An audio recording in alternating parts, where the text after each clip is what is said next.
தங்களை வக்கீல்கள் என கூறிக்கொண்டு 3 பேர் மதுரை ஆதீன மடம் வந்தனர். அங்கு மதுரை ஆதீனம் ஸ்ரீ ஹரிஹர தேசிக பரமாச்சாரிய சுவாமிகளை சந்தித்தனர். தமிழக ஆறுகள் வள மீட்பு திட்டம் என்ற பெயரில் லெட்டர் பேடில் எழுதப்பட்ட நோட்டீஸ் வழங்கினர். அந்த நோட்டீஸில் குருசாமி என்பவர் கையெழுத்து இருந்தது.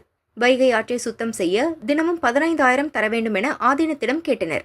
அவர் பணம் தர மறுத்தார். கடுப்பான ஆசாமிகள் ஆதீனத்தை தகாத வார்த்தைகளால் சாடிவிட்டு சென்றனர். இதுகுறித்து ஆதீனம் போலீசில் புகார் கொடுக்கவில்லை. இதுபோன்ற டுபாக்கூர் ஆசாமிகள் மீது கலெக்டர் நடவடிக்கை எடுக்க வேண்டும் என வலியுறுத்தினார். அதுக்கு ஒரு நாளைக்கு 15,000 செலவாகும், அது நீங்க கொடுங்க. மொத்தம் எத்தனை பேர் வந்தாங்க சார்? 3 பேர். 3 பேர். அதெல்லாம் உங்களால் செய்ய முடியான்ட்டேன்.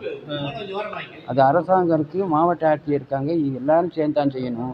தனி மரம் தோப்பாது, உங்களால் செய்ய முடியான்ட்டேன். உடனே அவங்களுக்கு கோபம் வந்துருச்சு. நாங்கள் வழக்கறிஞரால் முடியாதுன்ட்டேன். முந்தின சன்னிதானம் கொடுத்துச்சுன்னு. முந்தின சன்னிதானம்னா நாங்கள் எங்களுக்கு ஃப்ரெண்டு, அவர் நான் கொடுத்துருவார். நாங்கள் இப்படி தான் வழக்கறிஞரெல்லாம் அவரை ஏமாற்றிட்டு போயிட்டாங்க. நீங்கள் என்ன ஏமாற்ற முடியாது, உங்களுக்கு தர முடியாது, போயிட்டு வாங்க. உடனே தாறுமாறாக பேசணும்.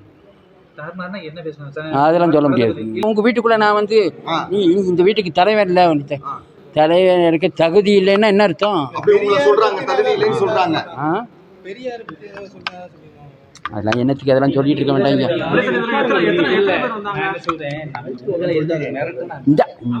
விடிய விடிய ராமாயணுக்கு சீதிக்கிறாம சித்தப்பன் இந்த சொன்னாங்கன்னா என்ன? நீங்க இதுக்கு தகுதி இல்லைன்னா என்ன அர்த்தம்? உங்க வீட்டுக்குள்ள இருந்து நீங்க இந்த வீட்டுல இருக்க தகுதி இல்லைன்னு என்ன அர்த்தம்?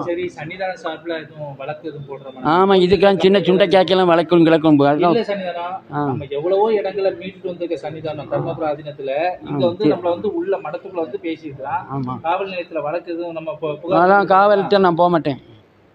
சனிதான் நீங்க போக வேண்டாம், நம்ம ஆட்களை விட்டு புகார். அதெல்லாம் புகாரும் போக்க நானே பார்த்துக்கிடுவேன். இப்படியே வந்து அடிக்கடி மிரட்டினாங்கன்னா என்ன பண்றது? அது நான் பார்த்துக்கிடுவேன். அடிக்கடி மிரட்டினாங்கன்னா பார்த்துக்கலாம். இது முதல் தடவை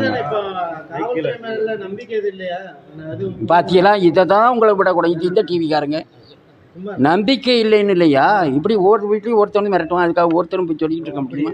நம்மளே பார்த்து பழைய சன்னிதானம் துப்பாக்கிலாம் வச்சிருந்தாரு. துப்பாக்கிலாம் இருக்கு. எனக்கு வாய் தான் துப்பாக்கி. இந்த வாய்க்கே பார்த்துக்கணும்.